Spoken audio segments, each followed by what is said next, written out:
Hello সবাইকে, তো রাখি পূর্ণিমার পার্ট 2 নিয়ে চলে এসেছি।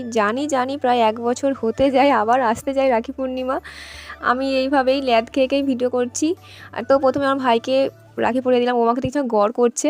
তারপর আমার ভাই আবার স্বাগতাকে রাখি পরাচ্ছে, মানে আমার পিসির মেয়েকে। ওদের রাখি পরার কাজ চলেই যাচ্ছে।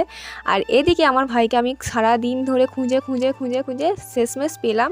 তারপর পরালাম বোনকে রাখি, একে লাড্ডু দিতে লুকিয়ে লাড্ডু খাচ্ছে। এদের রাখি পরার স্টাইলটা শুধু একবার দেখো। এটা হচ্ছে আমার একটা মামার ছেলে, ও সারাক্ষণ আমাদের পেছন করে, তাই ওকে তো রাখি পরাতেই হবে। আর এই যে কচিবেলার বান্ধবী, ওকেও রাখি পরাতে আসলাম। ওর মা বাড়িতে নেই, তাই ওকেই রান্না করতে হচ্ছে। তারপর এই যে দিটু, ওকে প্রতিবারে খুঁজে নিয়ে এসে রাখি পরাতে হয়। এই বছরেও সেম 2-3 বার ফোন করে তারপর দেখা পাওয়া গেছে। তারপর বোনও ওকে রাখি পরিয়ে দিল, লাড্ডু দিয়ে দিল। তারপর আগের বছর না, আমি বাড়িতে ছিলাম না, পুরীতে ছিলাম, তাই কাউকে রাখি পরাতে পারিনি। আর এই বছর এই জন্য সবাইকে খুঁজে রাখি পরাই। বাড়ি থাকলে তো প্রতি বছরই পরাই। আর এই সারাদিন আমার পেছন ঘুরে রাত্রেবেলা রাখি পরাচ্ছে। এতগুলো তো সব ভাইকেই রাখি পরিয়েছি, এবার পরাচ্ছি দাদাকে। ও সারাদিন অফিসে ছিল, রাত্রেবেলা তার রাখি পরা।